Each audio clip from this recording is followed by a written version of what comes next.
Hello YouTube and welcome back. This is Nico and you're watching Dare to Game. Today we'll be talking about our favorite game, Kingdom Come Deliverance, and going through all 4 DLCs that Warhorse has released since launch. While I liked them all, some are better than others.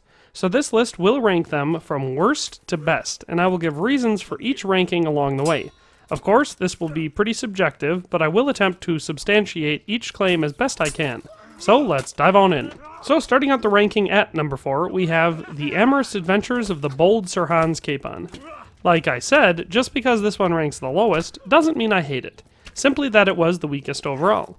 This DLC, while being fun, was the shallowest and I believe added the least meaningful content to the game. While it was certainly fun to get to know Hans Capon better, and the antics were pretty funny on the whole, this DLC felt more like a throwaway side mission than a story add-on.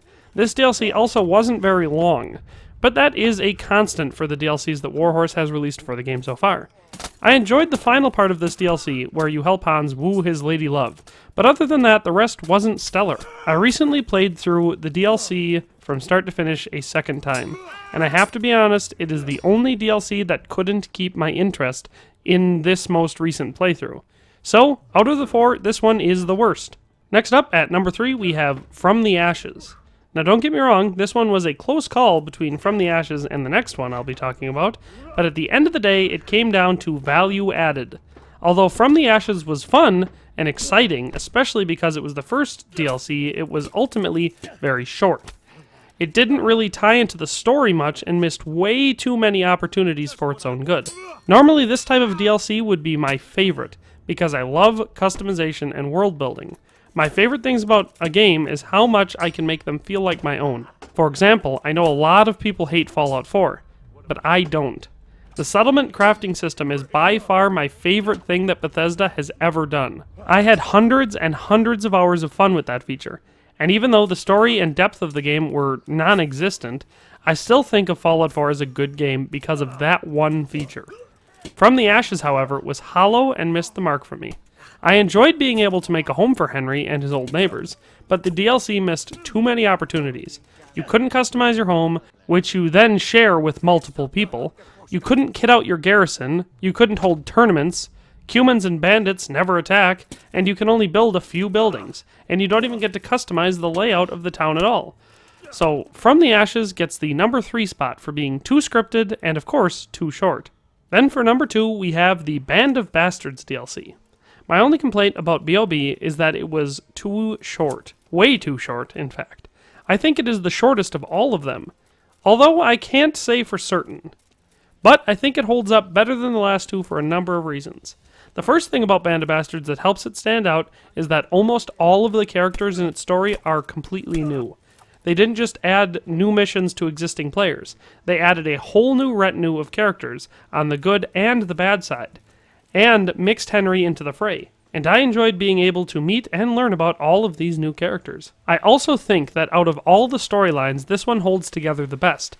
There were some decent fights in this DLC, plenty of pointless shenanigans, especially pertaining to the Ring of Brachus, and even a good amount of drama between the main antagonist and Sir Radzig, and even within the band itself. There was a really cool scene about halfway through that has Henry drinking with the band, and depending on what you have done so far in the game, it can all come up in a conversation at this point, which I love.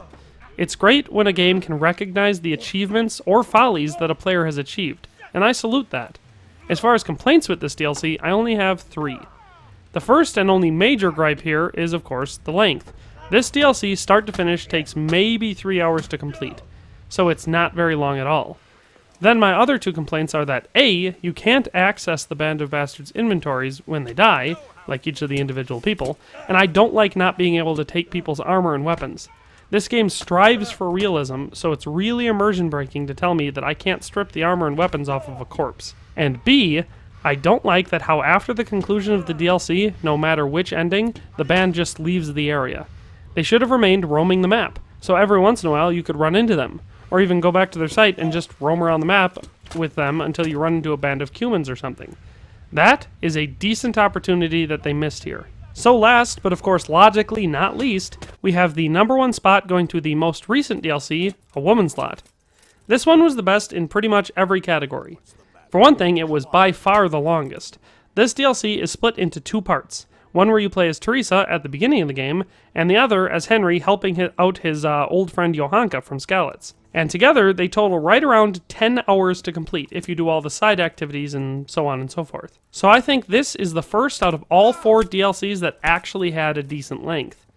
Then we have story, which I loved.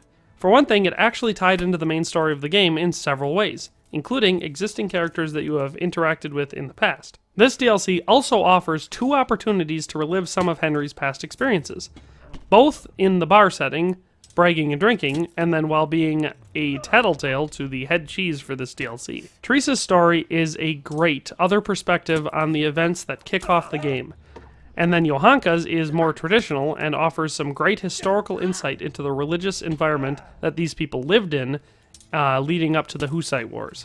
So the story also gets an A from me. Overall, I think most people would agree that A Woman's Lot is the strongest of the 4 DLC that we got for Kingdom Come Deliverance. Well, that's my ranking. I wish it could be longer, but unfortunately there were only 4 DLCs. But I would also love to hear your ranking. How do these DLCs rank for you? Do you agree with me or not? And why do you feel the way you do? I would love to know. So why don't you give me your ranking down in them comments? But in any case, that's all for today. I'm out. Congratulations on making it to the end of the video. If you did, I can assume you liked the content, and hopefully you'll subscribe and turn on the notification bell. If you haven't already, check out these links I have on the screen to see me on Twitter, Facebook, and Instagram. If you like my content and would like to support what I do here, there's a link to my Patreon account in the description, and a donation would be much appreciated. In any case, thanks for watching and have a nice day.